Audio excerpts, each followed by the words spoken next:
Hey everyone, welcome to the channel. It's been a little while since I've done one of these, so today I've got an awesome book haul for you.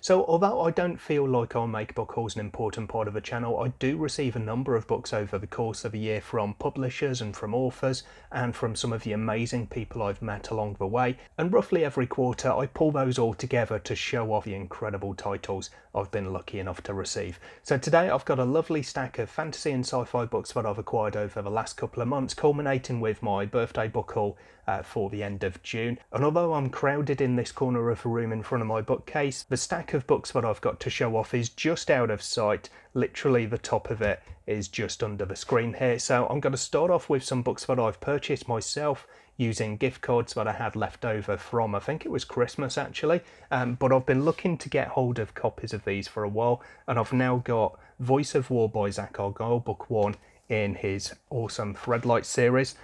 I wanted these hardbacks because I just love the design of them. They look absolutely amazing, especially Voice of War. There are also bits of artwork inside it, if I can just find one, which really do make the book sing even more.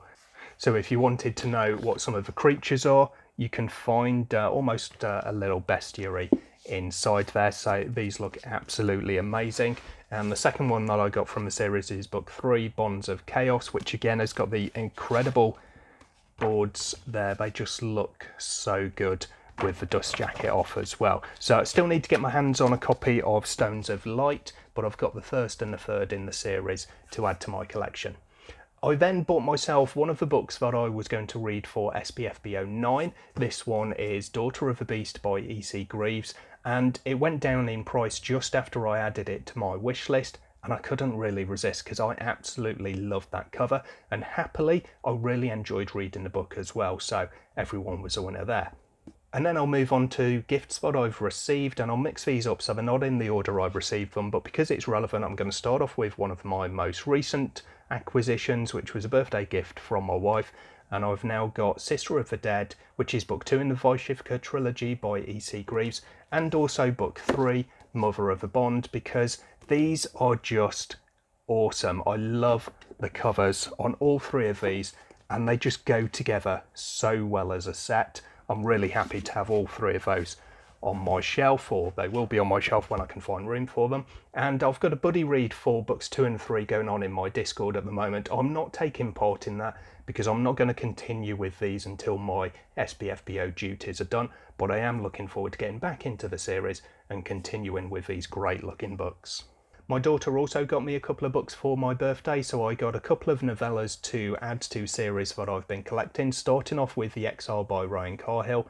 I love the series, but this is perhaps the best novella that I have read. I really loved it. It's a nice chunky one as well, although it's a small format paperback. We've got in here just under 200 pages making this one up, but I love the story in here, and it is a great addition to the Bound and the Broken series. And then the second one that I got is A Prelude to Ashes, which is the prelude to the Ashes of Averin series by Thiago Abdallah. So this one really tells the story of some of the characters that you get in A Touch of Light, and where some people have been slightly confused or maybe shocked by the opening of A Touch of Light, this really helps to dive into the characters that you see there, give a bit more backstory, and get you into the characters' heads before you start that. So if you get the opportunity, I definitely recommend reading this one before A Touch of Light, but it's a great addition to the series regardless. And then on some gifts that I received from friends. So first of all, Chris, the fictional escapist, a great booktuber. I'll leave a link to his channel down below. But he sent me another book that's actually in SPFBO 9. So again, I'm going to be leaving this one until my duties in the competition are over. But I've now got Shadow of the Winter Moon by Cam Sinclair. I do like the cover for this one. It looks, I think, as do many, better in the flesh, so to speak, than digitally, because it is quite muted. There are a few colours in there. It's quite grey, and then you've just got that splash of red on there as well, which you may know is something that I really do like. But I saw this one when the cover reveal was done, and I was quite intrigued by the synopsis, so I put it on my list, and I'm looking forward to getting to it as well. And then from my book bestie Nina, I got two books a couple of months ago now. First of all, Tales of the Greatcoats by Sebastian de Castell. This is a series of short stories expanding the world of the Greatcoats. Although I haven't read this yet, I did love the Greatcoats series, and I believe some of these short stories feature characters from the Greatcoats, but not all of them do. They are tales of other people within the Greatcoats organisation. So looking forward to this one because I had a great time reading the main 4 books in the series. And then she also got me a sci-fi title, Those Left Behind, Book 1 of the Waystations trilogy by N.C. Scrimgeour. This is one that I've been looking forward to reading for a while. We've scheduled this series in for a buddy read. I think it's the next series we're going to be reading after we finish our run through of The Expanse. So I really like the cover of this one. Those blues just really pop, and I can't wait to get into our buddy read of this series. And then to continue the series, for my birthday, Nina also sent me book 2, Those Once Forgotten. So again, lovely covers. I do prefer the cover for book 1 because those colours just sing a lot more than these do, and I like to see the ship rather than the space station. It just says a little bit more. But I really hope that I enjoy this series because I've heard such great things about it. And when the author appeared on my indie author showcase, she really sold the series to me. So yeah, looking forward to getting into this one. The second of my birthday gifts from Nina was a book that I'd actually sent her for her birthday, I think it was, in October, and it's an invitation to buddy read that one with her. So this is The Court of Broken Knives by Anna Smith Spark. I've heard so much about Anna Smith Spark's writing, but I've not sampled it for myself yet. This series again is another one that I've heard a lot of good things about, and I'm really looking forward to getting to it. We've not planned it in yet, but this is going to be a future buddy read for Nina and myself. And then another birthday present I received was from my friend Cassidy from Covers with Cassidy. Again, I'll leave a link to her channel down below, do check it out. But she got me another sci-fi book, Unconquerable Son by Kate Elliott. Now, it's been a while, but I have read some of Kate Elliott's fantasy. I can't remember what the series was called. I think it was Crossings, perhaps. But we've got Traitor Gate, Spirit Gate, and Shadow Gate, possibly. But I quite enjoyed those when I did read them many years ago. And this one is apparently inspired by the story of Alexander the Great, and I'm looking forward to diving into this one. I'm enjoying my sci-fi reads at the moment, so hopefully this will be another one to add to that list.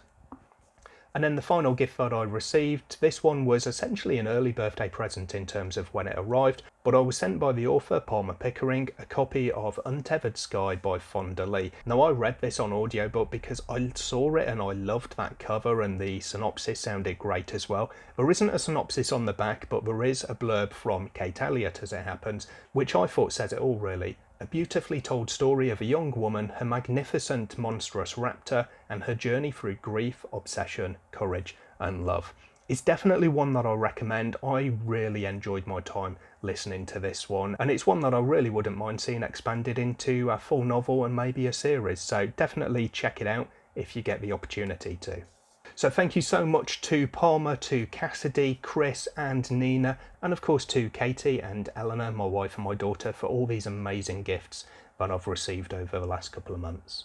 So now I'm going to move on to some books that I've received primarily from authors, but there is, I think, one from the publisher as well. And I'll go through these in the order I received them. So first of all, a couple of months ago, I received a beautifully packaged review copy from the author Carl Forshaw. This is Renia, and this is the box that it came in. It's absolutely gorgeous. I can't think that I've seen anything like this before. And in that box, I had to take it out because it's a bit of a palaver to open and to close up again, but the book itself also looks really great with the black sprayed edges there as well. But I've read the first chapter of this from one of my first chapter reads videos, and I was very intrigued by it. I've heard such good things, so I'm really looking forward to getting into the book itself.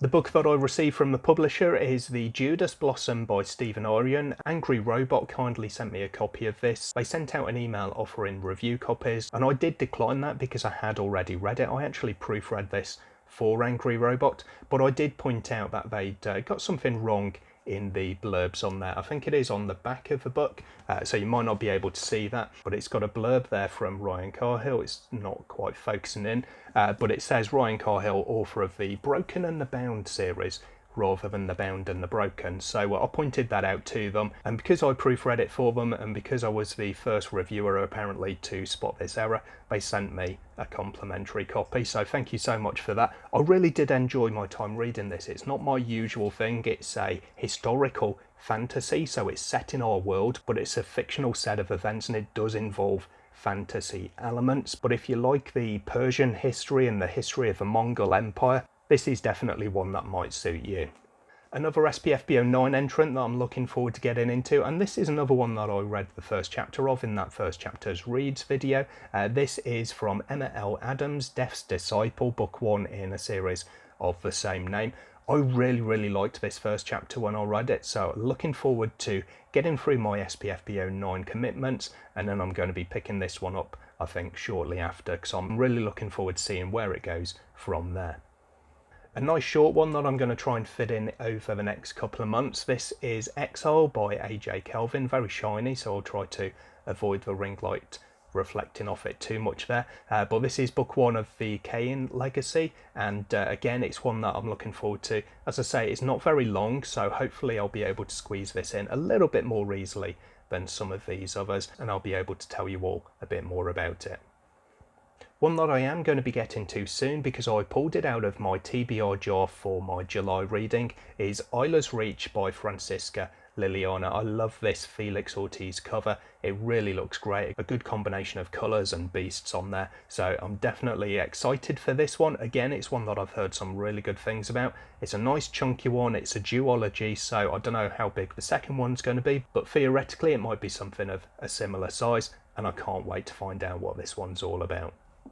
Next up in my series of shiny books that I've received, I've got another SPFBO 9 entrant. The author sent me this, I think it was after seeing my comments on the cover of it, 'cause it did feature in my favourite covers from the competition video that I did. But this is Legacy of the Vermilion Blade by J. Tolsquall. Again, very shiny, so I do apologise, but it does look quite dark in this glossy finish, so it maybe doesn't look quite as good here as it does digitally, even though I often tend to find the opposite is the case. But again, this one sounds really good and it looks absolutely gorgeous, so looking forward to getting into this one. Nearly to the end of the list, and we've got a copy here of First Evil by John White. John contacted me recently and asked me if I wanted a review copy of this. It did sound quite good. It looks pretty cool. I like the greens and purples there. It's a really good mix, and the magical glowing weaponry there as well is always something that I think looks good when it's done well on a book cover. This one I've not heard too much about, I've not seen it anywhere, but the synopsis did sound pretty good, and I'm looking forward to diving in and finding out a bit more. And then finally, I've saved the biggest until last, but these were actually books that were received just a couple of days ago, so they've just managed to sneak into this haul. I'm reading book 1 in this series in July actually, so it's really good timing as well. But I got book 2 in the Songs of Chaos by Michael R. Miller. This is Unbound, and it's a really big, beefy, beautiful book as well. I love the colours on there. Although it does look quite dark, it's not as bad when you're holding it in the hands, and it looks absolutely great. And then just coming out in a week, I think it is, we've got book 3 in the series as well to finish this one off. This is Defiance, and again, it's a big chunky thing. Both of these are about 700 pages in these hardback editions, and again, this is one that looks really nice. I wasn't too sure when I first saw the cover of it. Again, it's a combination of colours that are quite muted, but in the flesh, so to speak, and in natural lighting, it does look really good in this hardback version. So that's my haul of books I've received over the last couple of months. I'm so lucky to have these amazing people, whether it's authors sending me copies of their books or friends sending me gifts as well. Thank you so much to everyone who has contributed to this book haul today. Now I've got the unenviable task of finding some space on my shelves to fit all of these in, but there's a number of books in here that I've read and really enjoyed, and that's why I had them on my wish list, and a number that I'm really looking forward to getting into and to telling you more about them. So let me know in the comments down below if there's any of these that you're particularly looking forward to me reading, so I can provide my review for you. I'll hopefully see you in the next video sometime soon, but until then, as always, take care of yourselves, read some good books. Bye for now.